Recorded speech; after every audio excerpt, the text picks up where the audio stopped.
sure it's all set. If I could just look at the pack one more time, just to make sure I'll make sure And that would you're you set. announce the pizza? Yes, it is running late, so it'll be at the end. Okay. Oh, okay, so just let them know that the pizza will be there. Okay, that's fine. Yeah. Of course.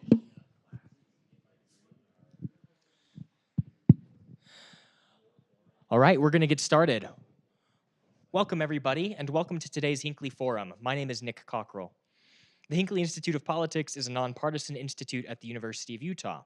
The Hinckley provides an array of transformative experiences for students through internships, forums, and classes. Hinckley Forums seek to foster public discourse and civil debate on the most current and pressing issues, bringing in local, national, and international thought leaders. Today's forum is titled War in Time, and we're excited to hear from Professor Lisa Silvestri. This event is sponsored by the Department of Political Science and is presented as part of the Wormuth Endowed Lecture Series. This endowment makes possible symposia, lectures, initiatives that are at the intersection of international law and American politics. And just a quick note, we will have some pizza that is arriving late at the end of the engagement today, so be sure to grab some on your way out. And with that, I'll now turn it over to Professor Brent Steele, the Francis D. Wormuth Presidential Chair, to introduce our speaker. Thanks, Nick. It is my honor to be able to introduce Professor Lisa Silvestri, who is the Associate Teaching Professor in the Department of Communication Arts and Sciences at Penn State University. She likes to think, write, and teach about war, digital culture, civic engagement, and coalition building. She received her PhD in Communication Studies from the University of Iowa.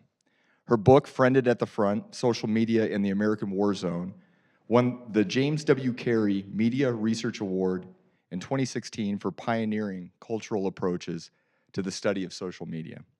In 2017, she received a major grant from the National Endowment for the Humanities in support of her community-based initiative, Telling War, which helps surface and inspire veteran voices through a variety of story forms.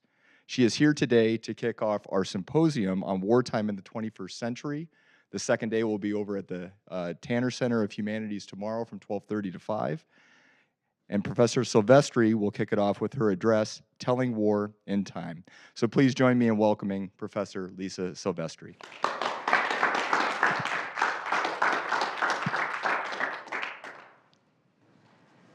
I was under the impression that you would be eating pizza while I spoke to you, and I felt much more comfortable with that idea. Now knowing that I'm the thing that stands between you and pizza is a little bit of a harder task.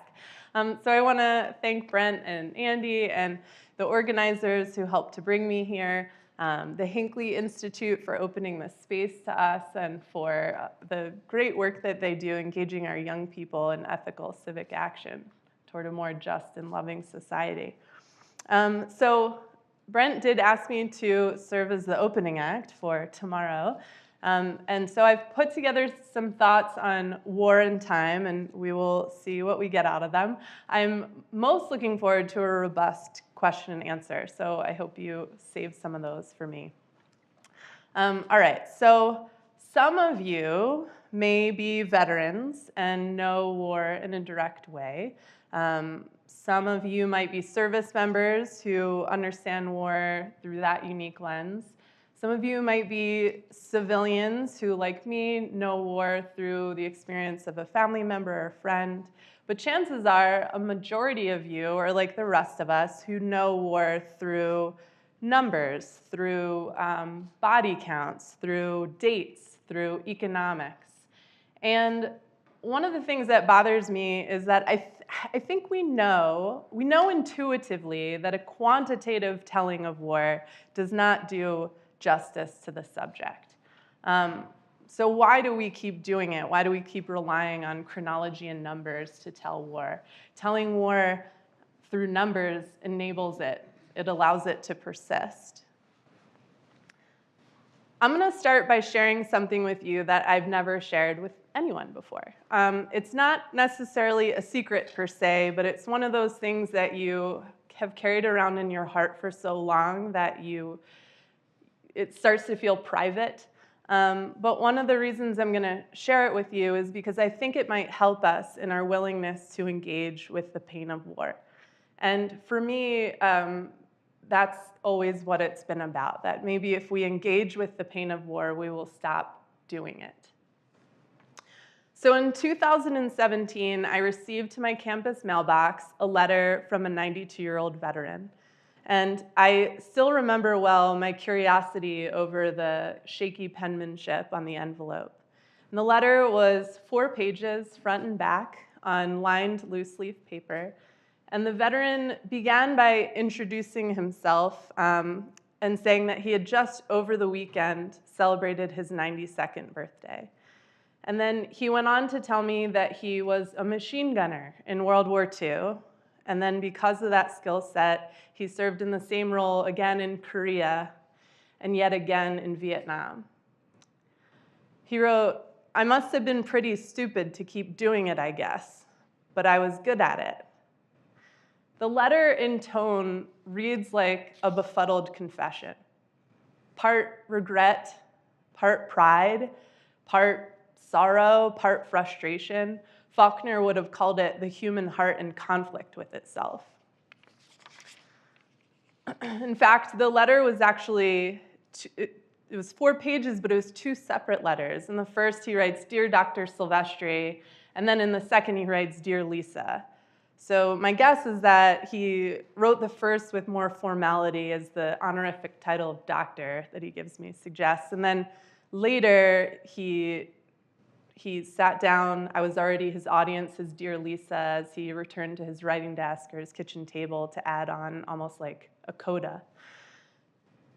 I carried the letter around with me for a few days, almost like a pocket watch. I kept it on my person because it was just so powerful before I responded. And I can't remember exactly what I wrote. I know I told him, "Thank you for sharing a piece of your story with me."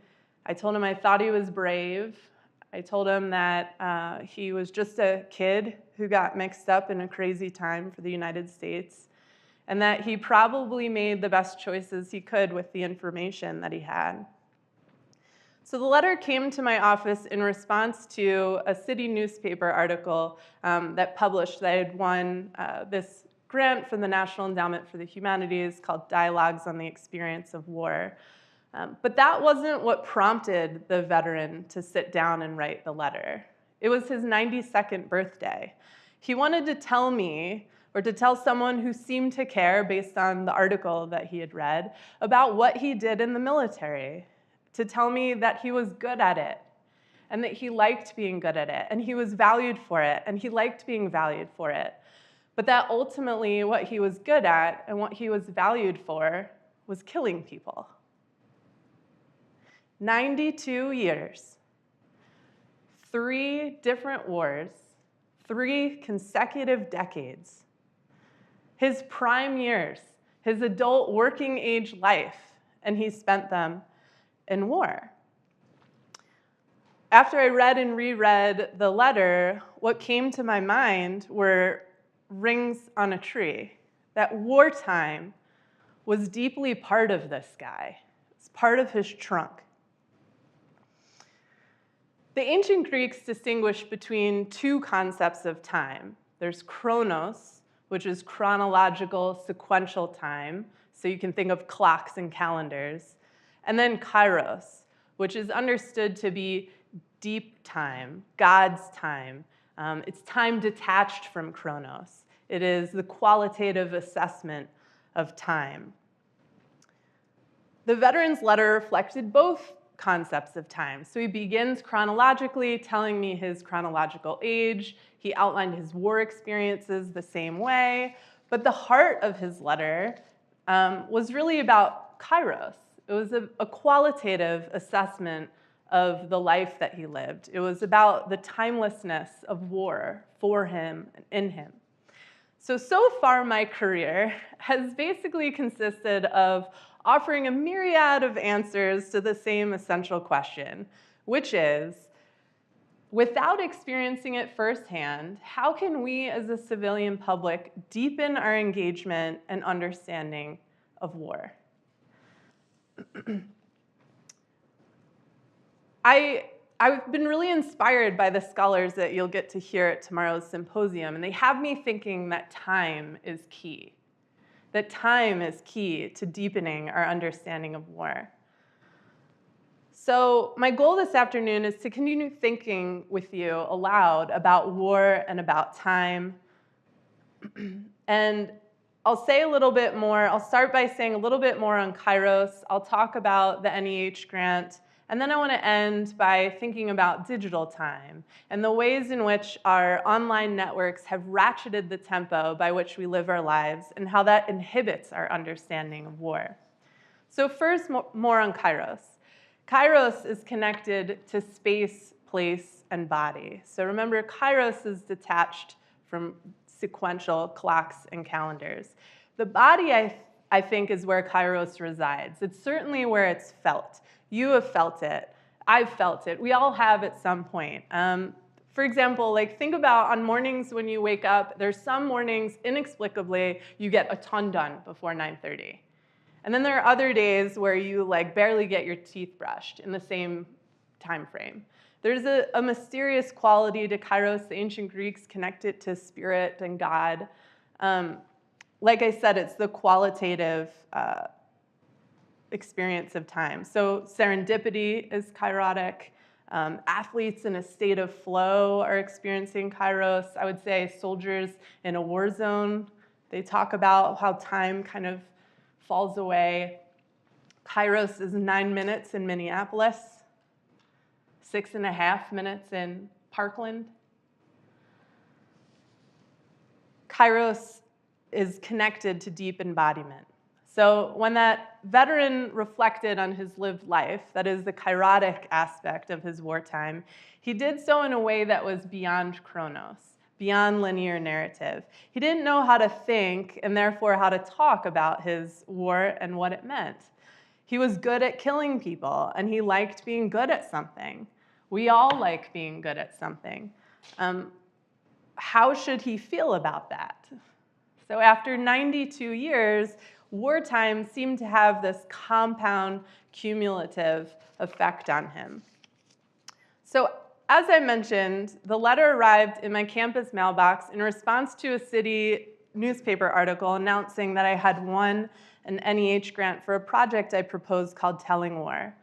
The goal of the project was essentially to shake loose some of these experiences of war that had settled into the bodies of veterans like rings on a tree trunk. The title, Telling War, was meant to be a double entendre, with the implied meaning suggesting how telling war can be of our capacity for both belligerence and destruction, as well as dignity and grace. So I'll briefly share with you some of the work that the veterans produced while we were together. And if you're wondering, no, I never met the 92-year-old veteran. I had kind of hoped that he would come to one of the workshops. I never heard from him again, so I hope that he found peace. So our first big event was a visit from the poet-novelist Kevin Powers, who's also an Iraq War veteran. He's known, his book, The Yellowbirds, was a National Book Award finalist. It's fantastic. You can put it on your summer reading list. So he came and was going to work the veterans through some techniques that he found useful, poetry techniques, writing techniques that he found useful when he was processing his time in Iraq. And I knew when I was planning the grant, I had spent enough time with military and veterans to know that legitimacy is a thing.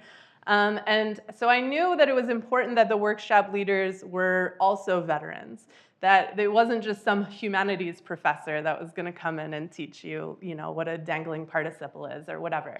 And so, I had that idea, but I didn't really know how important it was until that first event when Kevin came and he's there with his tie and sweater and he's introducing, like, I'm going to teach you some poetry stuff. And it's like a room full of veterans. And there was this like palpable tension, this kind of like, okay, I don't know. And to Kevin's credit, he must have like sensed it, and he really laid himself bare. He recited from memory a poem that he wrote. And I'm going to put it up for you. I'm not going to read it. I want you to read it because I don't want to even try to put my voice to it.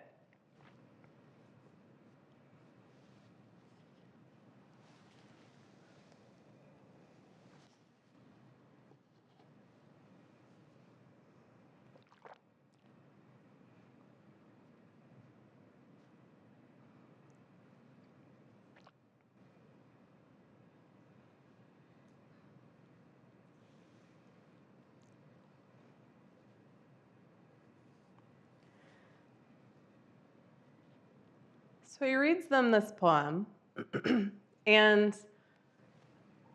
they're like, all right, okay, all right, I'm willing to hear you out now. And after that, it was really productive, really fruitful. We had veterans, like 70-year-old veterans with 50-year-old memories, really like embrace, like remembering the smells of war, the sounds. These are men who are remembering like the girlfriends' names of guys they served with. They're just under the surface, these memories. We had a great like, and this wasn't something I planned for, but we had great like intergenerational, like multiple generations of veterans, like all kinds of genders. It was a really great group. Here's after one of the workshops, I got this note from a participant. So it was really, really generative. Here's this was kind of like our attendance sheet, I guess. So we had this paintable map that was by the entrance, and whenever you came in, you could take a paintbrush and paint, and so there was a color code by what branch you were in, and then you could mark where you had served. And it was just a way for the veterans to get a scopic view of how varied their experiences were, and how valuable those experiences are to kind of telling this whole picture. We had a visit from Mike Nemeth, who is a West Point grad, and he came up with, I don't know if you've heard of the 6-word war. The 6-word short story, of course, is Ernest Hemingway's claim to fame. So Mike Nemeth thought, hey, this could be a really useful way for active duty personnel and veterans to kind of just like 6 words at a time. We can all kind of do 6 words at a time. Like that seems a little bit easier than having to be lyrical or sensory. And so the veterans had a great time with that. They filled notebooks with like, you know, just once you write one, it becomes addicting. So some of them were funny about like cheating girlfriends and stuff. And then others were really pensive. I have a couple examples here that I'll show.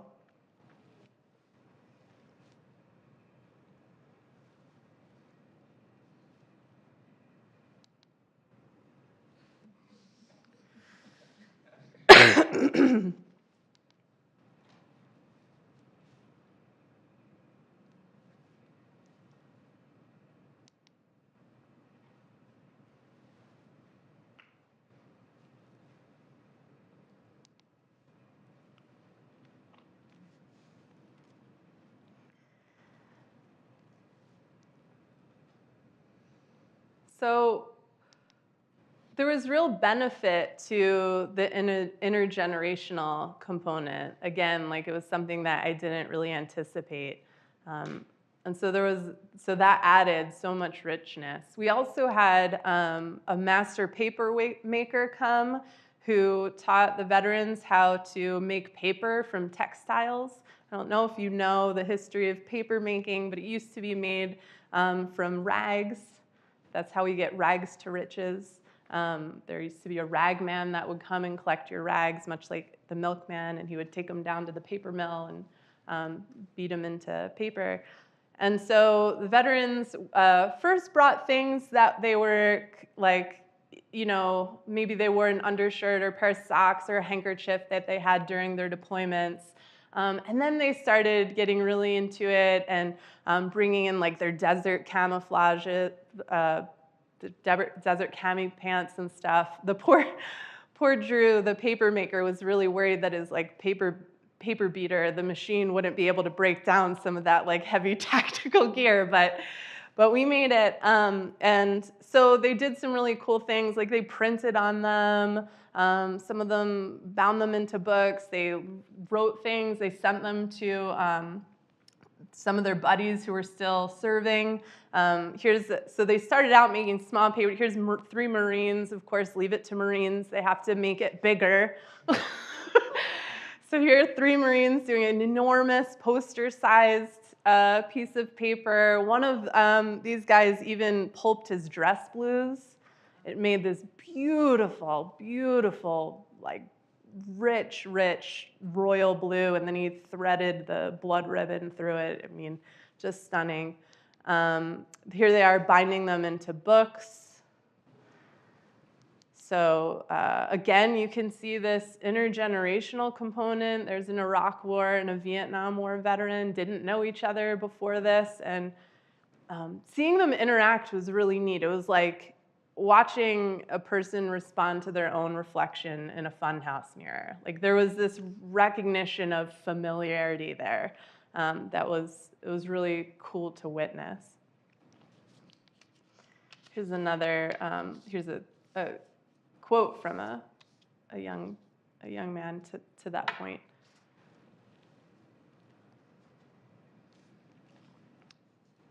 At the behest of some of the younger guys, in the second year, I got a request for Max Uriarte, who is famous for his Terminal Lance comic strips. He wrote a book called The White Donkey.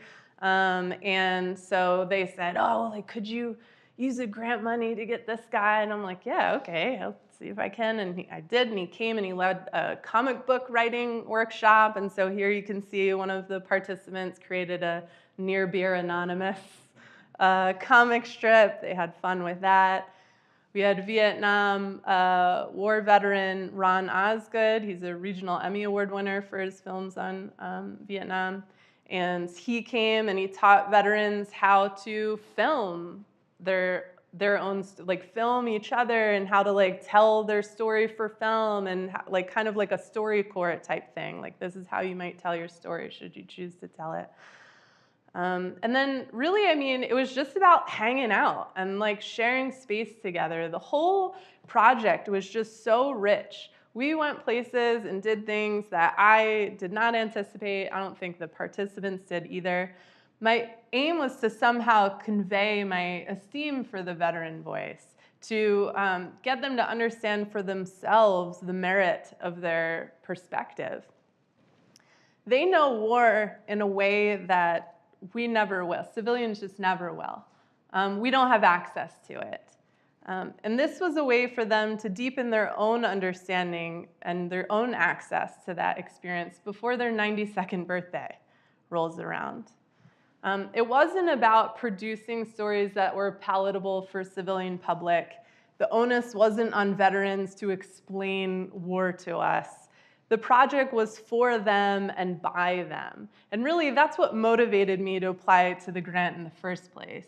I had never applied to a grant before, in part because sometimes grant speak makes you, forces you to frame it so that the grant recipient is some sort of savior who is going to apply the funds to help some sort of disenfranchised or otherwise suffering, pathologized community. And this grant didn't use that kind of language. And I don't know if it was because the NEH director at the time was a Vietnam veteran, and so maybe he had a little bit more sensitivity to that.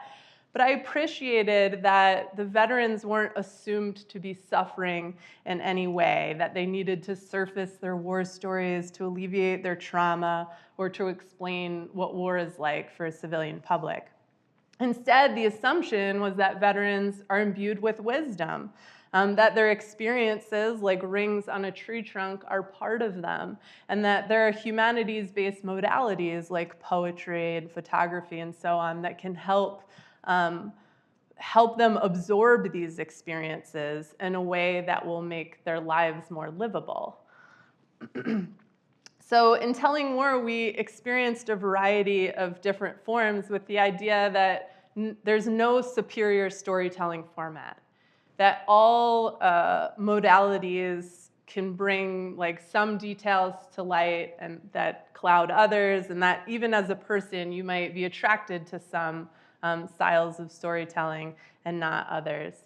There was a medium that we only explored peripherally was photography. And I shared with them the work of photographer Lalaj Snow, who embarked on an 8-month-long project in Kabul, Afghanistan called the We Are the Not Dead.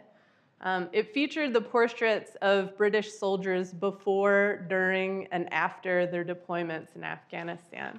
So I'll show you some of these. So before, during, and after.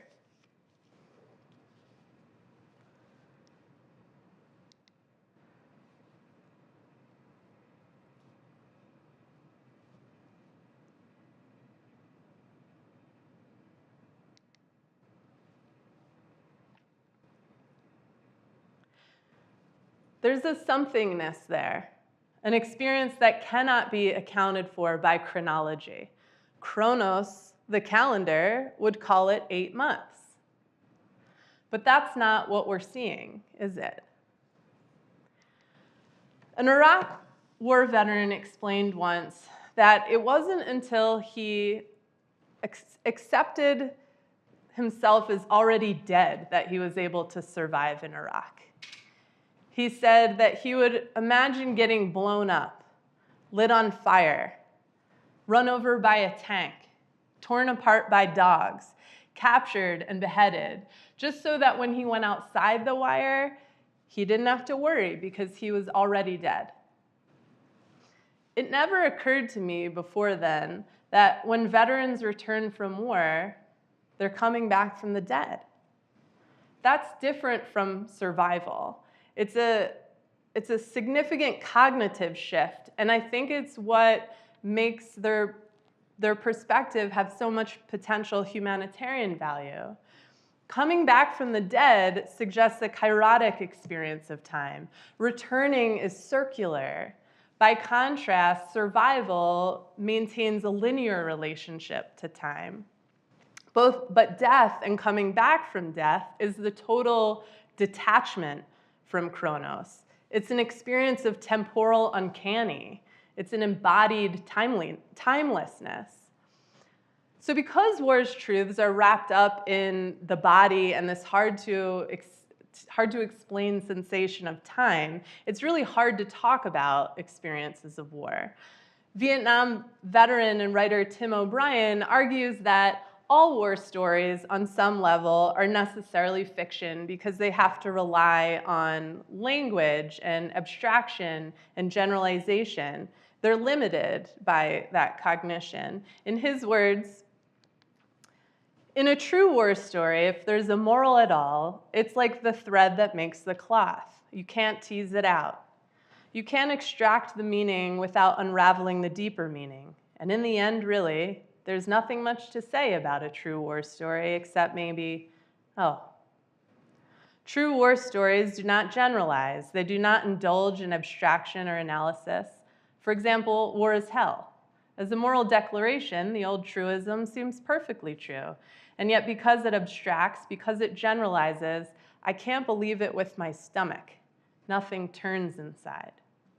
Believing with your stomach, feeling it turn inside, visceral veracity.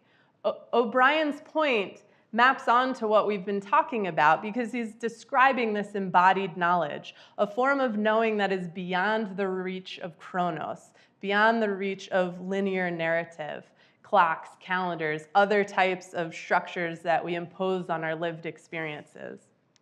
So telling war then, ultimately, is an utter impossibility. It's like trying to convey the smell of a newborn's head. Another limitation to telling war is not having anyone to tell it to, a lack of audience. All of our recent generations of veterans have experienced some capacity of silencing by the American public. World War II veterans returned as heroes. We don't usually think about celebrations as silencing, but a parade certainly does not invite dialogue over the ugliness of war. And then, of course, we know our Vietnam veterans were cast off as disgraceful loons, baby killers. No one was open to hearing about the complexity of their experience until relatively recently. And then our youngest men and women in Iraq and Afghanistan, their wars were so long and so complex that no one really cared anymore. And besides, you could follow their deployments on Facebook and get status updates. And it's this last piece, the digital impact on the war story, that I take up in my first book. In there, I talk about how digital spaces and communication practices both enable and constrain the telling of war. The book draws from 30 interviews with Marines and then follows their Facebook pages during their deployments. I'm not here to talk about that book, but I want to talk about some of the stuff I learned while writing it. There are 3 primary factors that constrain contemporary understanding of war. First is speed. The rate and frequency of information exchange is just too fast, too frequent, which relates to the second point. The so-called information we're exchanging is too fragmented, too ripped from context. And then third, self-censorship. A lot of the Marines I talked to explained how their imagined audience for their posts was really like the nightmare reader. So an enemy combatant, but also moms and girlfriends. And so a lot of their posts were rendered safe for those audiences. So here are some other things that I've written on those subjects. And then I have some of the sample Facebook posts. They're blurred for anonymity, but you can see that the content and the style is kind of like what we expect from that age demographic. Only instead of college parties and solo cups, we're seeing combat outposts and assault rifles. So let's go back to our focus on time. So far, we'd anchored our understanding in the ancient Greek concepts of chronos and kairos. And I want to add a third experience of time, the one that we encounter every time we engage our mobile smartphones, which is digital time. Digital time is like chronos on crack. I don't know what you would call it, maybe hyper chronos, but it is total disembodiment, total warp speed. In fact, one time I was at a cemetery and there was a woman standing at a headstone and she was on her cell phone. And I remember being like, oh, I wonder who she's talking to. And I thought, like, wow, what if it's her boss and she's getting fired? That would be a bummer. What if it's her boss and she's getting a promotion? And so all of these ideas, like just this context collapse, that she wasn't even giving herself time to do what she was there to do. And this was 15 years ago. So this was before like TikTok or Twitter. Total warp speed, those online spaces. If you've ever tried to identify and follow online coverage of a single event in one of those spaces, it's like trying to take a sip from the fire hose. It's just impossible. The Russian war in Ukraine, for example, headlines, images whiz past my consciousness like an itinerant piece of shrapnel. The biggest conflict in Europe since World War II coexists alongside New York Times recipes for grilled tempeh. The pace of life online is misleading and problematic. And from the perspective of my interests, it inhibits our understanding of war, and it inhibits our capacity to develop moral imagination. I like to think of the 3 experiences of time like 3 layers in an ocean, with kairos being that like undulating deep layer, and chronos being the undertow riptide of our day-to-day experiences, like dropping off the kids, going to work, appointments, deadlines. And then digital time is that frothy surface tension that's just whipping around the surface. Things feel like they happen more quickly online because of the speed and volume of content production. So audiences, even curious audiences, even well-intending audiences, audience who want to know, audiences like me and you, get overwhelmed and give up.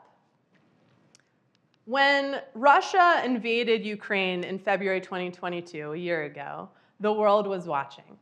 Up went the solidarity porch flags, the profile pictures, the compassionate hashtags, and the bumper stickers. We love invasions because invasions signify a beginning, a start to a story. And humans, by nature, are storytelling creatures. And stories get their structure from the narrative function of time. Think about the first stories that you heard, once upon a time.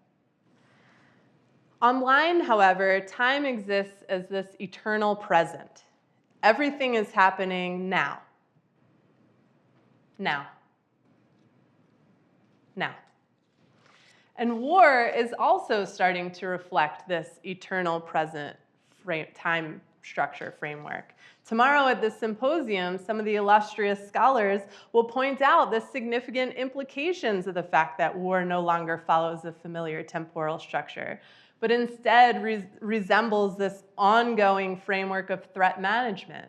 So war used to be this temporary instance of organized violence, but now with these new frameworks, all of time is wartime. The elongation of wartime renders war as subject even more incompatible with online attention structures. As an event, it's just too hard to follow. The Ukrainian invasion, just as the invasions in Iraq and Afghanistan did, grabbed our attention because invasions, as I said, signify a beginning and the promise of progression. But wars don't follow familiar progression structures anymore. They don't end in clear victory and defeat. And so that means there's no payoff for even the most attentive audience members. On top of that, real-time progression is too slow for digital audience members. The war in Ukraine is still unfolding, but much of the audience has stopped paying direct attention.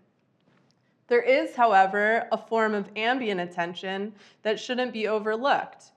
So war memes and social media posts, TikTok, they create this sort of ambient attention where people are aware that there's a war going on, but they don't have any sort of meaningful engagement with it. So I'll show you a couple examples of some Russian war memes. You can laugh. Laughing is okay. You would be eating pizza right now if we had timed this better.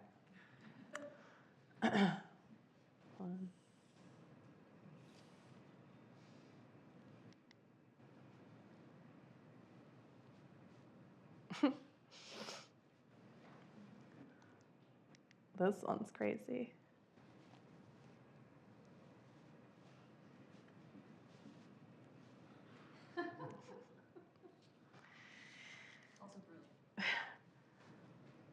So ambient attention. Your state knows firsthand how problematic this shallow engagement with war can be, how insensitive, how ignorant.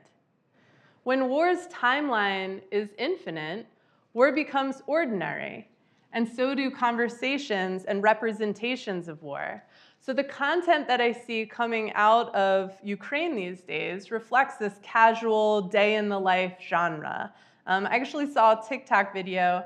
I thought about adding it to the PowerPoint, but I could add a ton of things to the PowerPoint. And it was like, my day in a bomb shelter, thanks Russia. So this like kind of casual day in the life.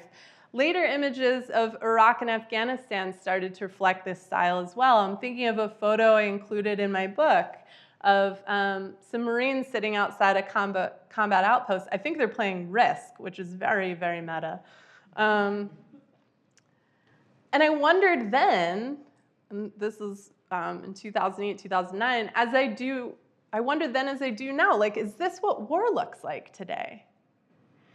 The proliferation of mobile capture and share technology has made civilian soldier-produced content one of the only windows through which online audiences can witness the war in Ukraine. And as I mentioned, the representations have become increasingly quotidian. So here we have a TikToker teaching us how to drive a tank. Here we have TikTok dance videos. Early in the war, a Ukrainian man named Pavel Kulajik wrote war dispatches for an online newspaper from his home in eastern Ukraine. They consisted of kind of like his day-to-day routine, watering his garden, feeding his cat. He also cataloged the different ways people in his village were boarding their windows. And the newspaper created a gallery of those images and called them the windows of war. And his editor joked that he made life in a war zone seem dull. So my point is that there's potential in content and imagery of this sort, but only if we look long enough. They're humanizing, they're specific, they're hyper-local. They could produce a digital intimacy if we slow down long enough to think about what we're seeing, if we engage our moral imagination. The problem is that these images and posts exist within a digital deluge that subsists on skims and glances. In short, we're not looking long enough to become affected. We don't believe it with our stomach, as Tim O'Brien would say. There's too much content and it moves too quickly for anything to turn inside. One of the scholars you'll hear tomorrow addresses this idea, the duration of looking, as she calls it, about drone pilots and the trauma that they face having to look at their targets for so long. But what about the rest of us? Might we stand to experience a little bit of war's trauma by steadying our gaze long enough to become affected? Let's not overlook the fact that people are boarding their windows. That should turn your stomach. War, whether conceived in its traditional form or in maybe these new, more approximate frameworks of threat management and nation building, is still a public enterprise. Yet the public no longer experiences wartime in any embodied way. Outside of physical zones of conflict, life can go on with relative normalcy, and life online moves along at a fever pitch. I'm convinced that thinking about war, which we usually think about in terms of spaces and territories and over here and over there, should be thought about in terms of time, and maybe especially digital time.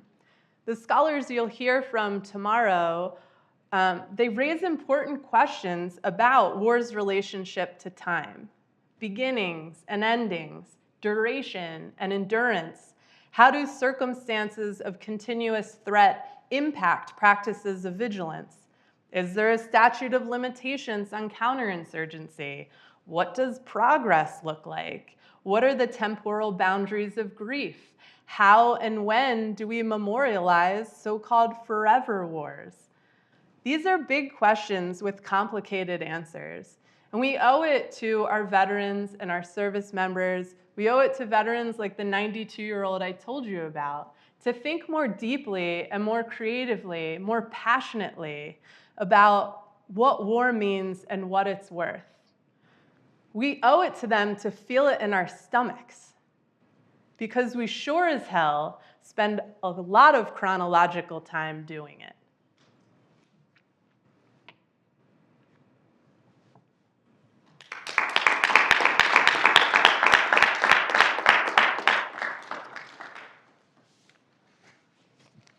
Thank you so much. We're going to open it up to questions. So if you have a question, I can run the mic to you.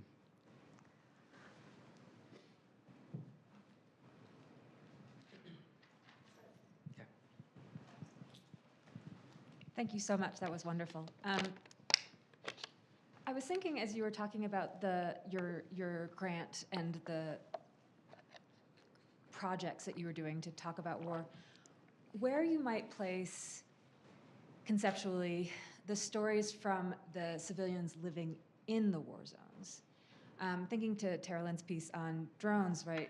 One of the more powerful moments for me working on drones as well was when congressmen shipped over some people who had survived, who gave their testimonies to Congress, and then immediately right after, the senators were all like, "Oh, that was horrible," and then of course a few months later they're like, "Yay, drones!" So I'm just wondering how that might fit into our civilianness in terms of understanding war, because it's not just the people that fight. We also have a ton of people who have lived there and then escaped and come here. Mm-hmm. I'm just curious how that might fit in and what purpose that might serve. Yeah, especially after Afghanistan.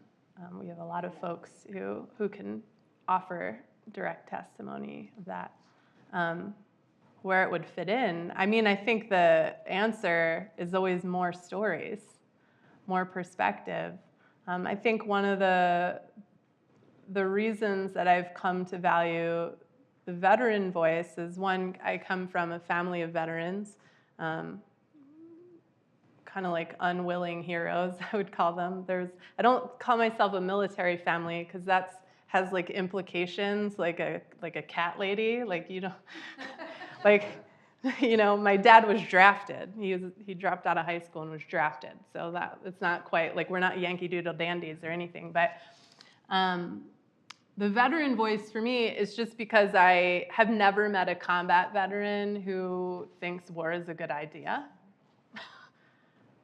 And so in ways, I think that there would be a lot in common with people who have been on the other side of the barrel, as you described. And so I think that, you know, we need to hear more stories. If there are grants for that, I will keep my eye out, but yeah. Thank you. Amazing project and work. So I teach here at the University of Utah, and I'm teaching a course on the legacies of the American-Vietnam War right now, this evening, actually. It's a connected course, so there's students from the University of Utah and a university in Vietnam. One of the student groups is working on a project that's about intergenerational storytelling about war, and it comes out of students on both sides and this experience of finding it very difficult to hear the stories of even their immediate family members, of what they experienced, what they brought with them, and you know, wanting to get that piece of information, especially for that group of veterans who are now, as you know, in their 70s and you know, close to the point where they won't be able to convey those stories. So for me, it leads to this question from the different telling war efforts that you've done with the veterans and the poetry and art making. It seems to me so far that it's been within their own community, and I'm wondering what the plan is and how will you sort of take that knowledge or storytelling and you know, get it outside of those communities? Because it struck me that one other piece is that a constraining factor is that there's now an all-volunteer force, and there's sort of communities of veterans and service members, and then a large swath of the population that has very little connection to veterans or people who are currently in service. So it's that, what's the end goal, or what are next steps to move those stories, which might be easier to tell in circles of other veterans, to a larger community so that, you know, people get it. Yeah, I mean, so you sound like me. So I've kind of started to embrace the neighborhood.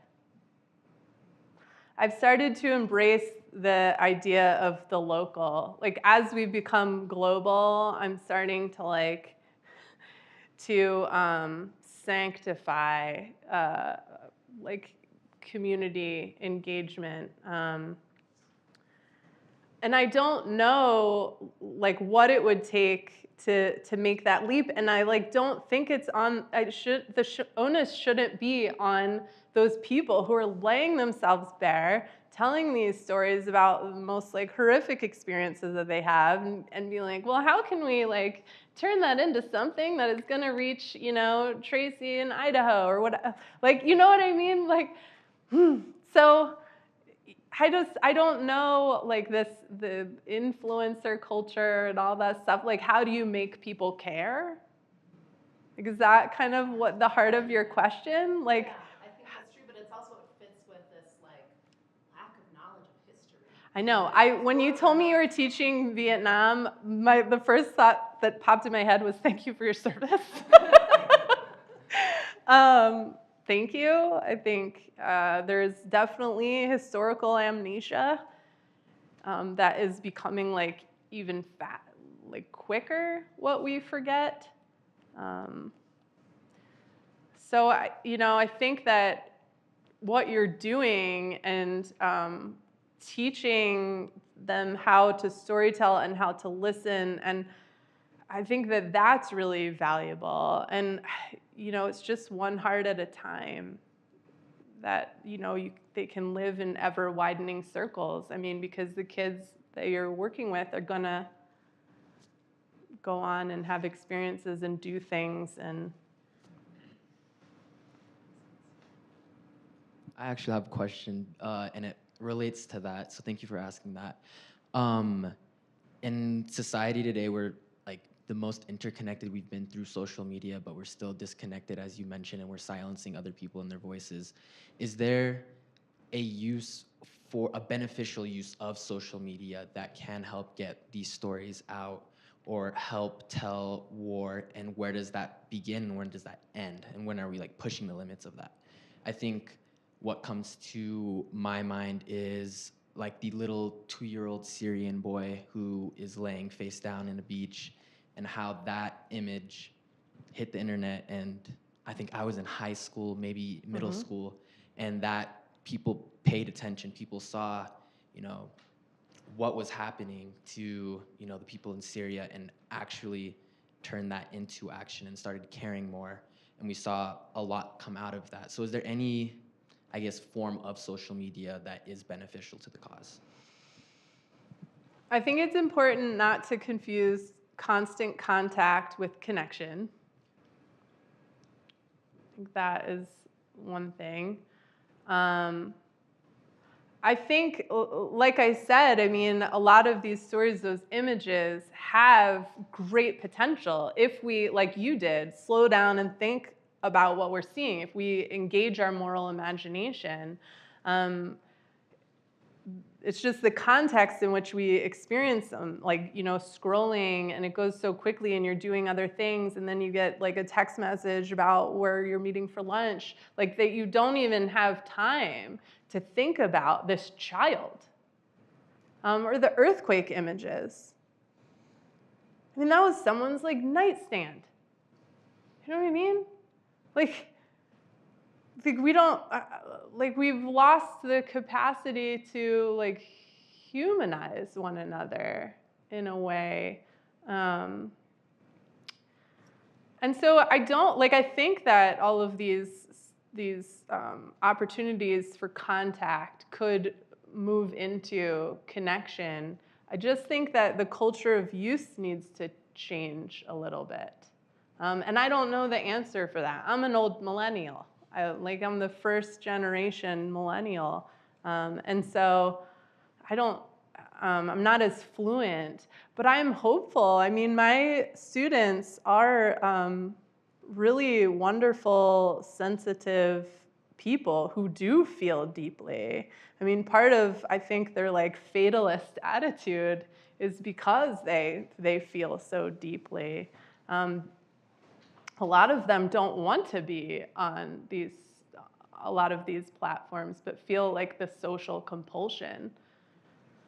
And so they don't like it. And so I think it just the practices have to change, because culture is really just practices. Culture is ideals realized and materialized in practice. And so if we can change the practices, that'll be maybe one way to get at the ideals and value sets changing.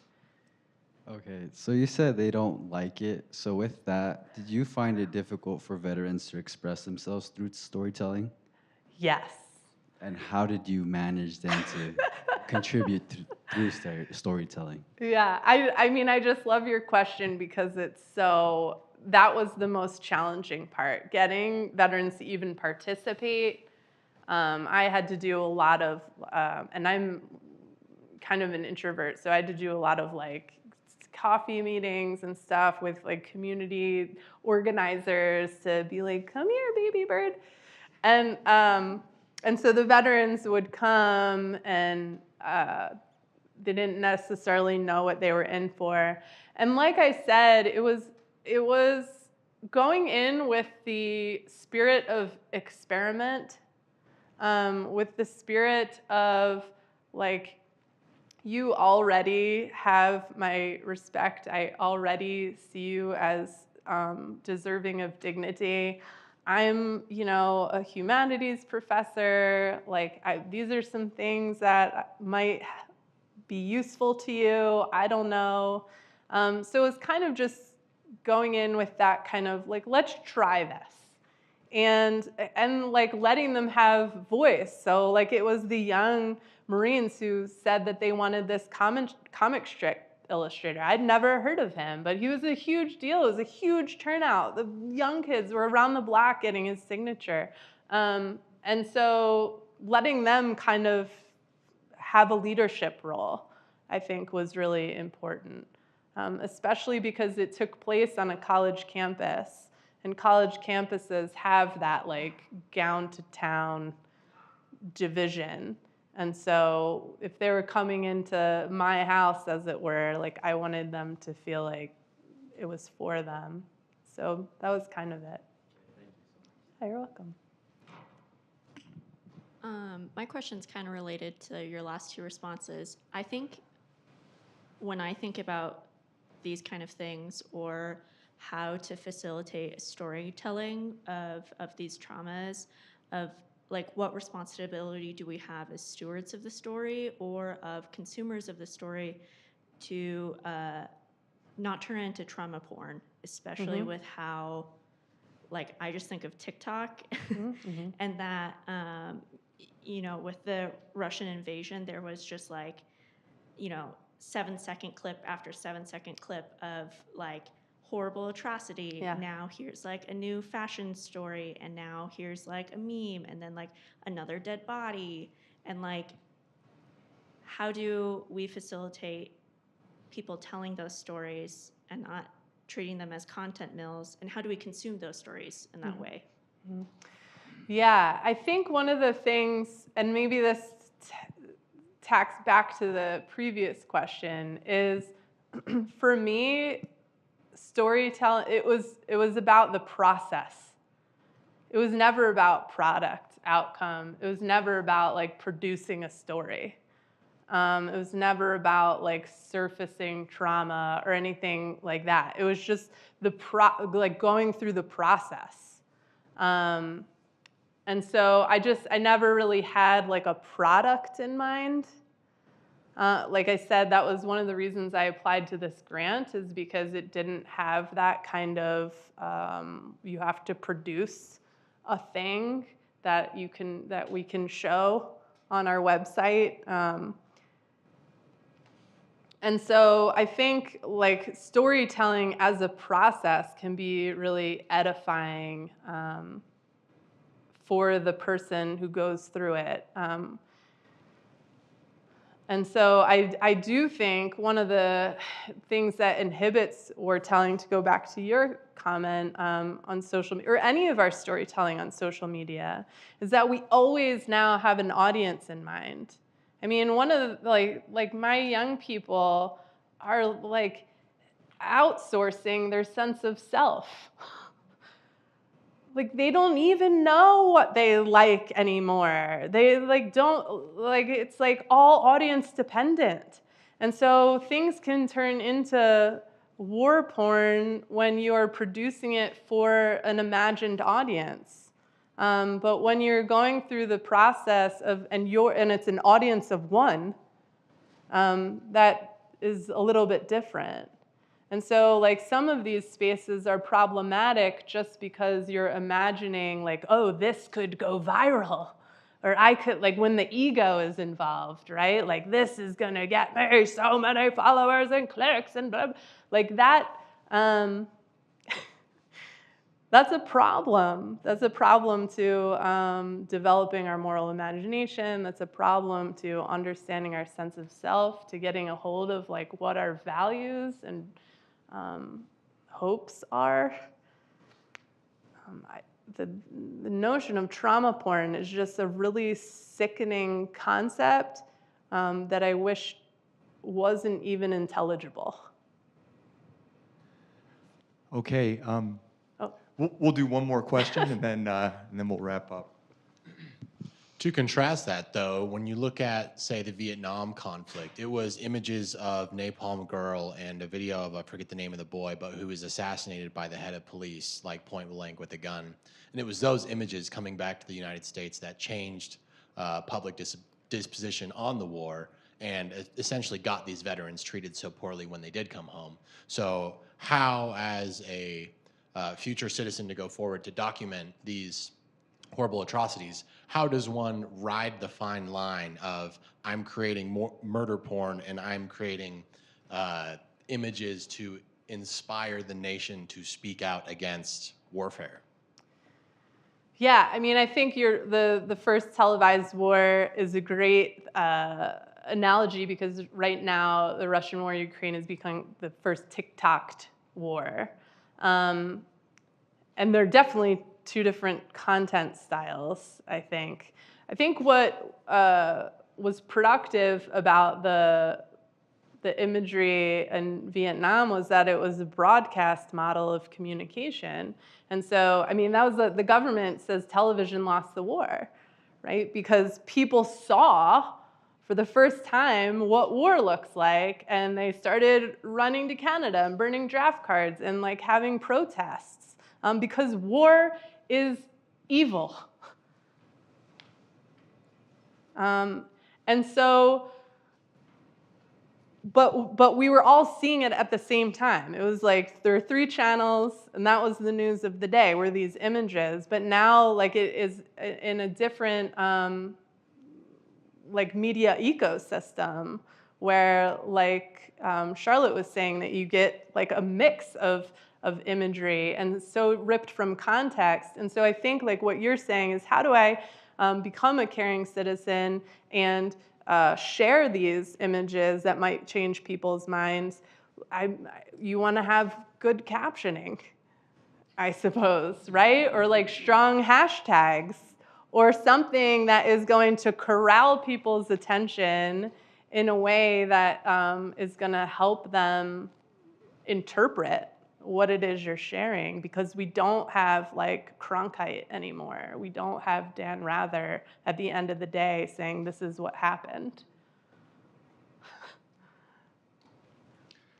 All right, sorry. I'll talk to you later. Yeah, so the pizza's here, but in addition to that important announcement, I just wanted to remind everyone, whether you're online or here, that we do have a second day of the symposium tomorrow. It's over at the Jewel Box in the Tanner Center from 12:30 to 5, where you'll hear all of the presentations that Professor Silvestri was referencing. But for now, thank you all for showing up. Thanks to those that were on YouTube that attended. And thanks especially, and most importantly, to Professor Silvestri for a great discussion.